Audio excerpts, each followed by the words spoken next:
పరిశుద్ధ మహాగరుడ, భూమిని ఆకాశం సృష్టించిన మా గొప్ప దేవుడా, నీ వందనాలు స్తోత్రాలైనా. నిన్న నేడు యాత్రితగా ఉన్నవాడు అన్నవాడని వాక్యం తెలియచేయడం ప్రభా, నీ బిడ్డలమైనటువంటి మమ్మల్ని అందరినీ కూడా చూసి దీవించండి, ఆశీర్వదించండి. నీ సరిదానాన్ని తల్లి నేను స్థుతించడానికి, నేను కనపరచడానికి వచ్చినటువంటి ప్రతి ఒక్కరిని కూడా పేరు పేరు ముట్టండి, స్వస్థపరచండి ప్రభా. వందనాలు స్తోత్రాలు. రాలే బుద్ధపరిచిన బిడ్డలందరినీ కూడా త్వరగా వచ్చిన సహాయం చేసి నడిపించండి ప్రభా. నీ బిడ్డల సమయం లేకపోతే ప్రభా, మరలా తనైనా వాళ్ళ సమయాన్ని ఇవ్వమని అడుగుతుంది ప్రభా. వందనాలు స్తోత్రాలు. అదేవిధంగా ప్రభా, కొద్ది నిమిషాలు నీ యొక్క మాటలు తనైనా నేను పంచుకుని ప్రభు తనైనా నాకు సహాయం చేసి నడిపించండి ప్రభా. వందనాలు స్తోత్రాలు. నీ యొక్క మాటలు నన్ను చెప్తాకు నాకు తనైనా మంచి శక్తిని, మంచి బలాన్ని, జ్ఞానాన్ని, ధైర్యాన్ని అనుగ్రహించండి ప్రభా. తనైనా నేను చెప్పిన ప్రతి ఒక్క మాట కూడా తనైన వృధా పోకుండా కాశీ కాపాడమని అడుగుతున్నాను ప్రభా. నా నోట్లో నాలుగుగా మీరు ఉండి తనైనా లోతైన మరమాలు తనైనా నీ బిడ్డలకు తెలియచేయటకు సహాయం చేసి నడిపించండి ప్రభా. వందనాలు స్తోత్రాలు. వినడానికి ఎంతో శ్రద్ధ కలిగి వచ్చిన నీ బిడ్డలందరికీ తనైనా చక్కగా అర్థమయ్యే భాగ్యం కలిగించేయండి. నీ బిడ్డలందరినీ దర్శించండి ప్రభా. ప్రతి ఒక్క బిడ్డకి మంచి ఆరోగ్యాన్ని, ఆయుష్ని అనుగ్రహించండి ప్రభా. వందనాలు స్తోత్రాలు. అదేవిధంగా ప్రభా మరొకసారి మమ్మల్ని అందరినీ కూడా జ్ఞాపకం చేసుకోండి. లైవ్ ద్వారా చూసిన ప్రతి ఒక్కరిని కూడా కొట్టండి, స్వస్థపరచండి, వాళ్ళ కుటుంబాలను కూడా ఆశీర్వదించండి. ఈ చిన్న ప్రార్థనలో తప్పుంటే క్షమించి ఆశీర్వదించి అభివృద్ధి పరుస్తారని నమ్ముచు నజరేయుడైన యేసుక్రీస్తు నామమున బట్టి అడిగి వేడుకుంటూ ప్రార్థిస్తున్నాం తండ్రి, ఆమేన్. దేవునికి స్తోత్రం. హల్లెలూయా. మరి సమయంలో మన వాక్య బాగా చదివించుకున్నాం. ఇంతవరకు మరి వచన ప్రతిష్టములుగా ఏం చదువుకున్నామంటే కీర్తనలు 50వ అధ్యాయం చదువుకున్నాం. మరి అదే విధంగా ధ్యాన భాగంగా ఏం చదువుకున్నాం, మత్తయి సువార్త 8వ అధ్యాయము 5వ వచనం నుంచి 13వ వచనం వరకు చదివించుకున్నాం. మరి కీర్తనలో చూసుకున్నట్లయితే 50వ అధ్యాయం 1వ వచనంలో దేవాతి దేవుడైన యెహోవా ఆజ్ఞయించుచున్నాడు, తూర్పు దిక్కు మొదలుకొని పడమటి దిక్కు వరకు భూనివాసం రమ్మని ఆయన పిలుస్తున్నాడు. మన దేవుడు దేవాది దేవుడని యెహోవా ఆజ్ఞయించున్నాడు. ఏమి ఆజ్ఞయించాడు? తూర్పు దిక్కు మొదలుకొని పడమటి దిక్కు వరకు భూనివాసులను రమ్మని ఆయన పిలుస్తున్నాడు. మనకి ఎన్ని దిక్కులు ఉన్నాయి? 4 దిక్కులు ఉన్నాయి. తూర్పు దిక్కు నుండి మొదలుకొని పడమటి దిక్కు వరకు కూడా భూమి మీద నివసిస్తున్నటువంటి ప్రజలందరినీ కూడా ఆయన సన్నిధానానికి పిలుచుకొని రమ్మన్నాడు అనమాట. అదే మన దేవుడు ఏం చేస్తున్నాడు? ఆయన మౌనముగా ఉండడు. ఆయన ముందర అగ్ని ఎప్పుడు కూడా మండుచునే ఉంటాడనమాట. అదే విధంగా 4వ వచనం చూసుకున్నట్లయితే ఆయన తన ప్రజలకు న్యాయము తీర్చుటకై బల్యార్పణ చేత నాతో నిబంధన చేసుకుని నా భక్తులను నా యొద్దకు సమకూర్చుడని మీది ఆకాశమును భూమిని పిలుచుచున్నాడు. తన భక్తులను ఇప్పుడు ఏర్పరచుకున్నాడు దేవుడు. ఎక్కడికి రమ్మని? తన యొక్క సన్నిధానానికి రమ్మని, తను స్తుతించడానికి దేవుడు మనల్ని పిలుచుకుంటున్నాడు అనమాట. దేవుడు తానే న్యాయకర్త అయి ఉన్నాడు. సమస్తము న్యాయాన్ని జరిగించిన వాడు మన యొక్క దేవుడే. మనుషులు మాత్రం న్యాయము తీర్చలేదు, మన దేవుడు అక్కడే న్యాయాన్ని తీర్చుకున్నాడు. ఆకాశం ఆయన నీతిని తెలియజేస్తుంది అనమాట. మరి అదే విధంగా దేవుడు మనకి ఎన్నో అద్భుతాలు, ఆశ్చర్య కార్యాలు చేశాడు.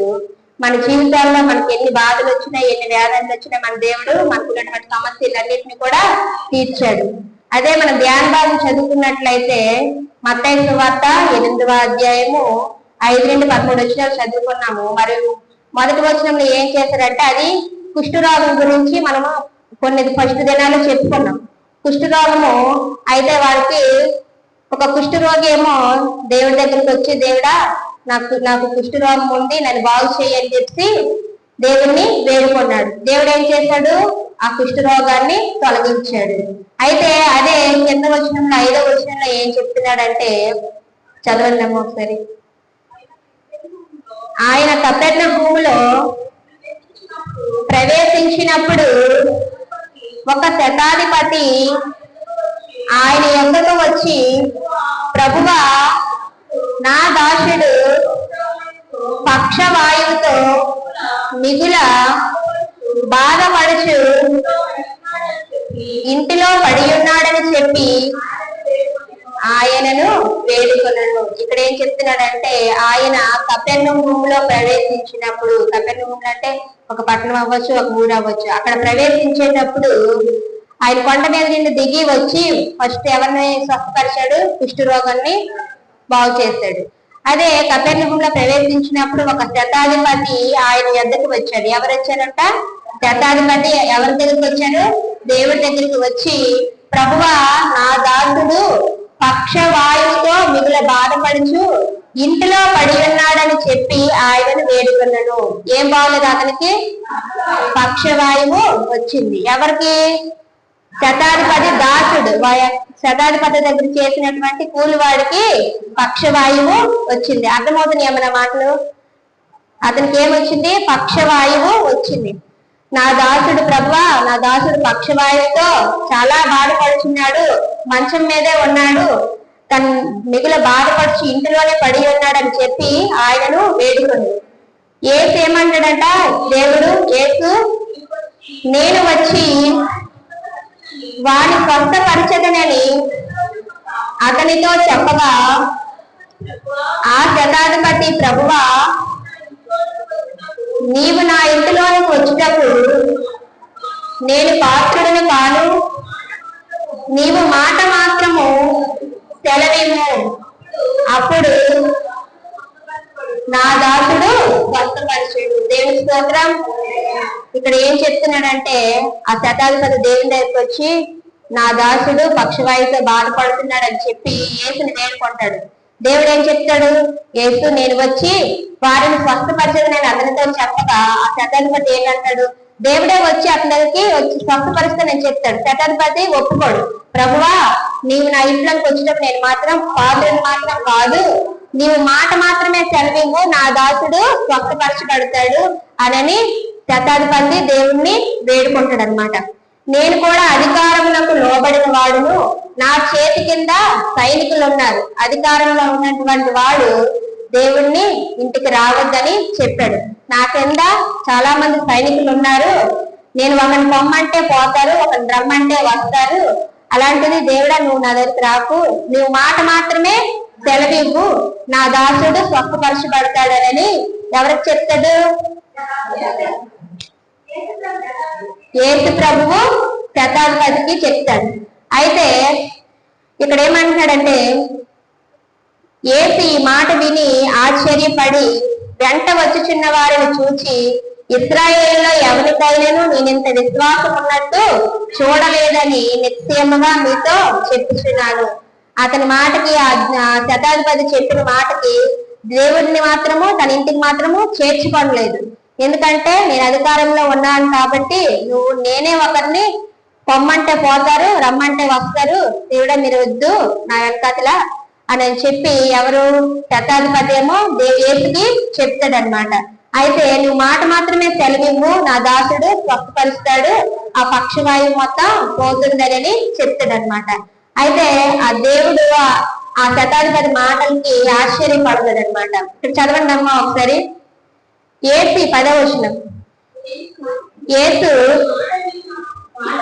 ఈ మాట విని ఆశ్చర్యపడి వెంట వచ్చుచున్న వారిని చూచి, ఇశ్రాయేలులో ఎవరికైనాను నేనింత విశ్వాసం ఉన్నట్టు చూడలేదని నిశ్చయముగా మీతో చెప్పుచున్నాను.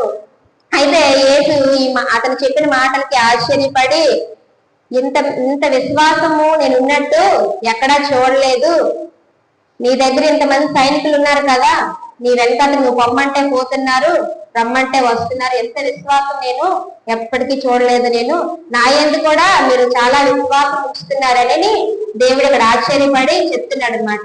అదే 11వ వచనంలో, అనేకులు తూర్పు నుండి పడమటి నుండి వచ్చి అబ్రహాముతో కూడాను, ఇస్సాకుతో కూడాను, యాకోబుతో కూడాను పరలోక రాజ్యమందు కూర్చుందురు గాని రాజ్య సంబంధులు వెలుపటి చీకటిలోనికి తోయబడుదురు అయితే ఇక్కడ అనేకులంట తూర్పు నుండి పడమట నుండి వచ్చి అబ్రహాముతో కూడా, ఇస్సాకుతో కూడా, యాకోబుతో కూడా పరలోక రాజ్యం మందు కూర్చుంటున్నారు కానీ రాజ్య సంబంధాలు మాత్రము ఆ యొక్క చీకటిలోనే ఉండిపోతున్నారు. అంటే వీళ్ళు దేవుణ్ణి కలిగి ఉండలేదు. అంటే రాజ్య సంబంధం అంటే లోకాశంకే ఉండిపోతున్నారు అనమాట. అయితే అక్కడ ఏడుపును పట్టణంలో నుండి ఉండదని మీతో చెప్పుచున్నాను. అయితే దేవుని యందు ఎవరైతే విశ్వాసం ఉంచి ఆయన ఆజ్ఞలను పాటిస్తారో వాళ్ళు మాత్రమే పరలోక రాజ్యాన్ని చేరుతారు. రాజ్య సంబంధులు అయితే వెలుపటి చీకట్లో త్రోయబడతారు. వాళ్ళు ఇప్పుడు కూడా బాధలు అనారోగ్యాలతోనే పాలవుతారని చెప్పి ఇక్కడ చెప్తున్నాడు. అంతటి యేసు ఇక వెళ్ళుము, నీవు విశ్వసించిన ప్రకారం నీకు అవునుగాక అని శతాధిపతితో చెప్పాడు. ఆ గడిలోనే అతని దాసుడు ఏమయ్యాడు?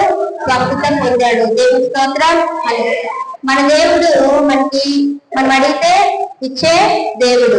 అదే అక్కడే ఉంది మత్తయి సువార్త 7వ అధ్యాయం 7వ వచనంలో, అడుగుడి మీకు ఇయ్యబడును, వెదకుడి మీకు దొరుకును, తట్టుడి మీకు ఇయ్యబడును, అడుగు ప్రతి వాడును పొందును, వెదకువానికి దొరుకును, తట్టువానికి ఇయ్యబడును. మనం ఏమడిగితే మనకున్నటువంటి సమస్యల్ని, బాధల్ని, వాటిన్నింటినీ కూడా తీర్చండి దేవుడాలని మనం వేడుకుంటే మన దేవుడు అడిగిన ప్రతి దానికి జవాబు ఇస్తున్నాడా లేదా? మనం ఎన్నో అనారోగ్యాలు పాలయ్యాం. ఈ స్థితిలో ఇక్కడ మన దేవుని ఆలయంలో ఉన్నామంటే అది దేవుని యొక్క కృపే. ఎంతో మంది మంచం మీద నుండి లేవనిచ్చారు దేవుడు. మంచాలు పాలు అయ్యలేదు, అందరము అయ్యాం. అందరినీ కూడా దేవుడు కొంచెం లేట్ అయినా సరే లేవనెత్తాడు. అదే యోహాను సువార్త 8వ అధ్యాయం 12వ వచనం చూసుకున్నట్లయితే, యోహాను సువార్త 8వ అధ్యాయం 12వ వచనము, మరలా యేసు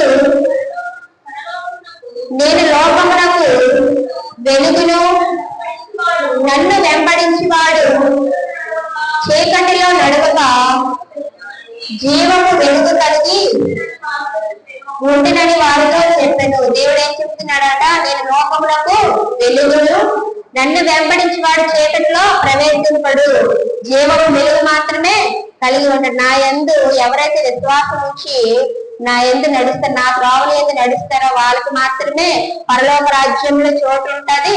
వాళ్ళు మాత్రమే జీవపు వెలుగు మాత్రం కలిగి ఉంటారని ఇక్కడ దేవుడు చెప్తున్నాడు. అయితే అదే విధంగా మన దేవుడు ఎన్నో అద్భుతాలు, ఆశ్చర్య కార్యాలు చేస్తాడు. అయితే మన దేవుడు చాలా మందిని స్వస్థపరిచాడు. ఎవరెవరిని బైబిల్లో చాలా మంది పేర్లు ఉన్నాయి. అందరినీ కూడా అనారోగ్యంతో బాధపరిచిన వారందరినీ కూడా స్వస్థపరిచాడు. అయితే కుంటివారిని బాగు చేశాడు, కుంటివారికి కాళ్ళు ఇచ్చాడు. అదే ఇంకెవరిని బాగు చేశాడు? గుడ్డి వారికి కన్ను చూపును ఇచ్చాడు, మగవారికి మాట్లాడితే ఇచ్చాడు, అంగహీనులకి ఏం చేశాడు? స్వస్థపరిచాడు. అయితే చెవిటి వారికి వినికిడి ఇచ్చాడు, మోస చేయగల వారిని లేవనెత్తాడు, రక్త స్రావం గల స్త్రీని ముట్టి స్వస్థపరిచాడు. ఇలా ఎన్నో అద్భుత కార్యాలు మన దేవుడు చేశాడా లేదా? అయితే మార్కు సువార్త 5వ అధ్యాయం 34వ వచనం చూసినట్లయితే, మార్కు సువార్త 5వ అధ్యాయం 34వ వచనం, అందుకు ఆయన, కుమారి నీ విశ్వాసం నిన్ను స్వస్థపరచును, సమాధానం గలదానిపై పొమ్ము. నా కుమారులారా, నా కుమార్తెలారా, మీ యొక్క విశ్వాసము మిమ్మల్ని స్వస్థపరుస్తుంది, మీరు కోరినట్టే మీకు అవుతుంది అని దేవుడు ఇక్కడ చెప్తున్నాడు అనమాట. కుమారి నీ విశ్వాసం నేను స్వస్థపరచును, సమాధానం గలదానిపై పొమ్ము. ఈ యొక్క సన్నిధానంలో మీరు అడుగుపెట్టిన ప్రతి ఒక్క బిడ్డ కూడా ఏమేమి కోరుచున్నారు, ఏమేమి అవసరం దేవుడు అడుగుతున్నారు, ప్రతి ఒక్కరు కూడా మీకు నెరవేర్చబోతున్నాడని చెప్తున్నాడు. దేవుని స్తోత్రం. మరి అదే విధంగా లోకసువార్త 11వ అధ్యాయం 9వ వచనం చూసినట్లయితే మరి అదే ఇక్కడ చెప్తున్నాడు అనమాట. అడుగుడి మీకు ఇవ్వబడును, వెదకుడి మీకు దొరుకును, తట్టుడి మీకు తీయబడును. అదే మత్తయి సువార్తలో కూడా రాశాడు, లోక సువార్తలో కూడా ఇదే మాట రాశాడు. అడుగు ప్రతి వారికి ఇవ్వబడును, వెదకు వారికి దొరుకును, తట్టు వారికి తీయబడును అని మీతో చెప్తున్నాను. అదే 13వ వచనం లాస్ట్ వచనం చూసినట్లయితే, పరలోకమందున మీ తండ్రి తన్ను అడుగు వారికి పరిశుద్ధాత్మను ఎంతో నిశ్చయముగా అనుగ్రహించును. పరలోకమందున్న మన తండ్రి ఏం చేస్తున్నాడట? మన అడిగిన ప్రతి ఒక్కటి కూడా ఇస్తాడు. అడుగు వారికి పరిశుద్ధాత్మ అట, పొదుగు మాత్రం ఉండదు. దేనికి స్తోత్రం. మన మధ్యనే పరిశుద్ధాత్మ దేవుడు ఇప్పుడు సంచారం చేస్తున్నాడు అనమాట. అదే పరిశుద్ధాత్మ ఎంతో నిశ్చయంగా మీకు అనుగ్రహిస్తాను అని చెప్తున్నాడు. అదే యోహాను సువార్త 14వ అధ్యాయం 13వ వచనం చూసినట్లయితే, యోహాను సువార్త 14వ అధ్యాయం 13వ వచనం చూసినట్లయితే, మీరు నా నామమున దేనిని అడుగుదురో తండ్రి కుమారుని యందు మహిమపరుచుటకై దానిని చేతుము. దేవుని యొక్క సన్నిధానంలో మీరు ఏమైతే అడుగుతున్నారో వాటిని నేను ఇస్తాను అని దేవుడు మనకి వాగ్దానం ఇచ్చాడు అనమాట. అదే 14వ వచనం చూసినట్లయితే, నా నామమును మీరు నేను ఏమి అడిగినాను నేను అది మీకు చేస్తాను అని చెప్తున్నారు. మీరు నన్ను ప్రేమించిన ఎడల నా ఆజ్ఞలను గైకొందురు. దేవుని ఎవరినైతే ప్రేమిస్తారో, ఎక్కువగా ప్రేమిస్తారో ఆయన ఆజ్ఞలు వాళ్ళ యొక్క దేవుని యొక్క ఆజ్ఞలను వాళ్ళు పాటిస్తారని ఇక్కడ దేవుడు చెప్తున్నాడు. అదే యోహాను సువార్త 15వ అధ్యాయము 7వ వచనం చూసినట్లయితే, నా యందు మీరును మీ యందు నా మాటలను నిలిచి ఉండిన ఎడల మీకేది ఇష్టమో అడుగుడి, అది మీకు అనుగ్రహింపబడును. ఇది అందరికి కంఠస్థమైన వాక్యం. నా యందు మీరును మీ యందు నా మాటలను నిలిచి ఉంటే మీకేది ఇష్టమో అది అడగండి, అది నేను మీకు అనుగ్రహిస్తాను అని దేవుడు మనకి ఇక్కడ చెప్తున్నాడు అనమాట. అదే ఇక్కడ ఏం చెప్పాడు? శతాధిపతి తన దాసుడు పక్షవాయు వచ్చిందని దేవుణ్ణి వేడుకున్నాడు. తనకు ఆ మాట అనుగ్రహించడం లేదా? నీతో వస్తాను పదా, నేను తనను అనుగ్రహించాను, స్వస్థపరుస్తానంటే ఏం చెప్పాడు శతాధిపతి? నేను నా ఇంట్లోకి రావడానికి పాత్రను కాదు అని చెప్తున్నాడు అనమాట. అక్కడ మాట మాత్రం చదివించడం లేదా?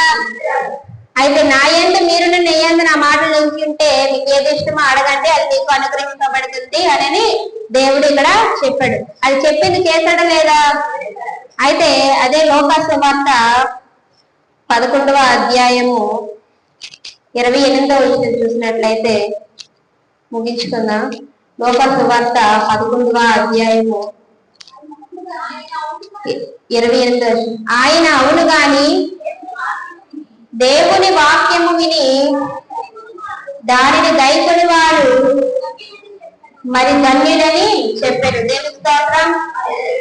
ఈ వాక్యం అంతా కూడా దేవుడి యొక్క మాటలు ప్రతిరోజు విన్నటువంటి వారికి, ధ్యానించినటువంటి వారికి, ఆయన ఆజ్ఞలను గైకున్నటువంటి వారికి, ఆయన యొక్క వాక్యం విని దాని ఎవరైతే గైకొంటారో వారంట ధన్యులని దేవుడు చెప్తున్నాడు. దేవుని స్తోత్రం.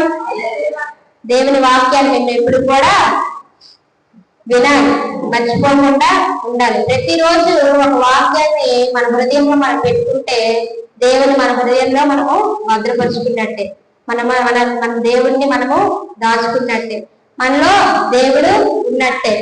అయితే దేవుని యొక్క వాక్యాన్ని ఎవరైతే గైకొంటారో వారంట ధన్యులని చెప్తున్నాడు. అయితే ఇక్కడ ఏం చెప్పాడు? శతాధిపతి దేవుణ్ణి వేడుకున్నాడు అనమాట. అయ్యా, నా యొక్క దాసుడు చాలా బాధపడుతున్నాడయ్యా, పక్షవాయుతో బాధపడుతున్నాడయ్యా, తను ఒక్కసారి స్వస్థపరచండి, వచ్చి స్వస్థపరచండి అని అంటే మాట మాత్రమే సెలవివ్వండి అయ్యా చాలు, నేను అధికారంలో ఉన్నాను అని దేవుడిని వేడుకుంటే దేవుడు ఏం చేస్తాడంట? ఆ మాట మాత్రమే సెలవిచ్చాడు, తను అనుకున్నట్టుగానే జరిపించాడు అనమాట. అయితే అంతటి యేసు ఇక వెలుగు నీవు విశ్వసించిన ప్రకారం నీకు అవును కాక అని ఎవరితో చెప్పాడు? శతాధిపతితో చెప్పాడు. ఆ గడిలోనే అతని దాసుడు ఏమయ్యాడు? స్వస్థపరిచాడు. స్వస్థపరిచి దేవుణ్ణి మహిమపరిచాడు అనమాట. అలా మనందరం చేస్తున్నామా లేదా? చాలా మంది మంచం మీద పడి లేచిన వారందరూ కూడా దేవుని యొక్క సన్నిధానంలోకి వచ్చి చాలా మంది ఇక్కడికి వచ్చి సాక్ష్యాలు చెప్పుకున్నారు. కానీ కొంతమందికి భయం మౌత్ పట్టుకొని చెప్పడానికి. అంతేనా? ఇక్కడ తన దాసుడికి బాగలేదని శతాధిపతి ఎంతో బాధపడ్డాడు. మిగులు బాధపడి ఆ యొక్క దేవుణ్ణి వేడుకున్నాడు. మనము కూడా ఎంతమంది వేడుకుంటున్నాం? దేవుడా మా కుటుంబాన్ని బాగు చేయి, మా కుటుంబంలో ఉన్నటువంటి కలతలు తీసివేయి అని ఎంతమంది వేడుకుంటున్నాం? మన కుటుంబాలు బాగుండాలని, మన గ్రామాలు బాగుండాలని, మన దేశాలు, పల్లె పట్టణాలు అన్నిటి కూడా బాగుండాలని ఎంతమంది వేడుకుంటున్నాం? ఇక్కడ పక్షవాయుతో బాధపడుతున్నాడని మనం అతను వేడుకున్నాడు, కానీ మనం ఏం చేయాలి? అందరూ బాగుండాలని వేడుకోవు. ప్రతి ఒక్కరి గురించి మనము ప్రార్థన చేయాలి. ప్రయాణాలు చేసిన గురించి, అదే హాస్పిటల్లో ఉన్నటువంటి రోగుల గురించి, ప్రతి ఒక్కరి గురించి కూడా మనము ఆరోగ్యంగా ఉన్న వారి కోసం కూడా ప్రార్థన చేయాలి. ఎందుకంటే ఇంకా ఆరోగ్యం ఇవ్వాలని, ఇంకా ఆయుష్ ఇవ్వాలని మనమందరం కూడా దేవుడికి ప్రార్థన చేయాలి. ఎల్లప్పుడూ కూడా స్తుతియాగము చేయాలన్నమాట. అప్పుడే మన దేవుడు అంట మనకు సదాకాలం తోడుంటాడు, మరణం వరకు తోడుంటాడు అనమాట. మనం ఒకరి కోసం ప్రార్థిస్తే దేవుడు మన కోసం ప్రార్థిస్తాడు. ఒకరు బాగుండాలని మనం కోరుకుంటే దేవుడు మనం బాగుండాలని చెప్పి కోరుకుంటారు. దేవుడి స్తోత్రం. అయితే ఈ దాసుడు ఏ విధంగా అయితే ఈ శతాధిపతి తన దాసుల కోసం ఏ విధంగా తాపత్రయపడి దేవుడిని వేడుకున్నాడో, దేవుడు ఏ విధంగా మన ఈ విధంగా దేవుడు స్వస్థపరిచాడు. మనము కూడా మన కుటుంబాలు బాగుండాలని, మన ఇరుగు పొరుగు బాగుండాలని, అదే విధంగా చాలా మంది మన గ్రామాల్లో మంచం మీద ఉన్నటువంటి వారు బాగుండాలని, వాళ్ళ గురించి వాళ్ళని దేవుడు లేవనెత్తాలని మనందరం కూడా ప్రార్థన చేయాల్సిన అవసరం ఉంది. అదే విధంగా మన చాలా మంది కూడా ఇప్పుడు ఏం అంటే పక్షవాయుతో చాలా మంది బాధపడ్డారు, బీపీ షుగర్లతో బాధపడుతున్నారు. వాళ్ళందరి కోసం మనం ప్రార్థన చేస్తున్నాం లేవా? వాళ్ళకు ఉన్నటువంటి బలహీనతలన్నింటినీ కూడా తీసేయండి దేవుడా అని అంటే, శరీరంలో ఉన్న ప్రతి ఒక్క బలహీనత కూడా తీసేయండి అని దేవునికి మనము మొర్రపెట్టినట్టు. అంటే మనకి సరే బీపీ షుగర్ ఉన్నాయి, ఇవి తీసేయండి అని దానికోసం ప్రత్యేకంగా చేయాల్సిన అవసరం లేదు. ప్రతి ఒక్క బలహీనత అంటే దేవుడు మన అరికాలు మొదలుకొని నన్నెత్తి వరకు కూడా ముట్టి స్వస్థపరిచే దేవుడు. అందుకే ప్రతి ఒక్క బలహీనతని ప్రతి ఒక్క బిడ్డకి తీసివేయండి దేవుడా అని మనం ఎందుకు ప్రార్థన చేస్తాం? దేవుడు మన అవసరాలన్నీ కూడా తీర్చే దేవుడు. అదే విధంగా ఒకరికొకరు ప్రేమ కలిగి, జాలి కలిగి, దయ కలిగి, కనికరం కలిగి మనము ఉంటే దేవుడు మనలందరినీ కూడా ఈ విధంగా స్వస్థపరుస్తాడు అనమాట. అదే విధంగా ఈయన కొద్ది మాటలు దేవుడు దీవించిన గాక ఆమేన్. మరి సమయంలో ప్రార్థన చేసుకున్నాం. ప్రార్థన.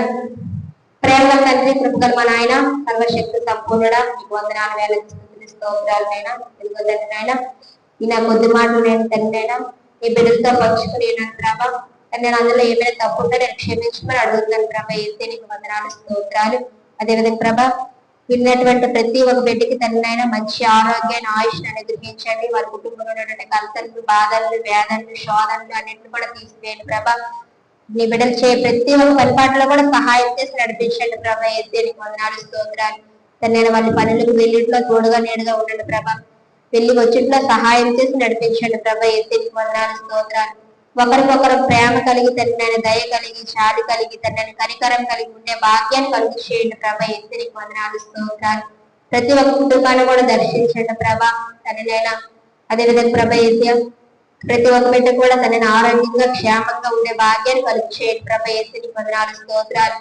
నీ బిడ్డడు ప్రభా అయితే శతాధిపతి తండ్రి తన దాసుడి కోసం ఏ విధంగా తండ్రి నేను వేడుకున్నాడో, ప్రతి ఒక్క బిడ్డ కూడా తండ్రి ఆ విధంగా తండ్రి నీ యొక్క సన్నిధానంలోకి వచ్చి నిన్ను గుర్తించి ఈ బిడ్డలకు ఏమేం బాగున్నాయో వాటినన్నింటినీ తండ్రి నీ దగ్గర పాదం దగ్గర పెడుతున్నారు ప్రభా. వాటి అన్నింటినీ కూడా తండ్రి అయినా నెరవేర్చమని అడుగుతుంది ప్రభా. అయితే నీకు వందనాలు, స్తోత్రాలు. ఇక్కడ ఉన్న నీ బిడ్డలో ఎలాంటి బలహీనతలు ఉన్నా ఈ క్షణమందు ఏ స్త్రీ నామములను తీసివేయమని అడుగుతుంది ప్రభా. అయితే నీకు వందనాలు, స్తోత్రాలు. ఇక్కడ ఉన్నటువంటి మా భక్తులందరినీ పేరు పేరు దీవించి ఆశీర్వదించండి. సంఘాన్ని ఆశీర్వదించండి ప్రభా. సంఘానికి వచ్చిన ప్రతి ఒక్క బిడ్డ మొత్తాన్ని స్వస్థపరచండి ప్రభా. కాలాకు సిద్ధపరిచిన నీ బిడ్డలందరినీ కూడా తనైనా మళ్ళా వచ్చేటప్పుడు సహాయం చేసి నడిపించండి ప్రభా. అయితే నీకు వందనాలు, స్తోత్రాలు.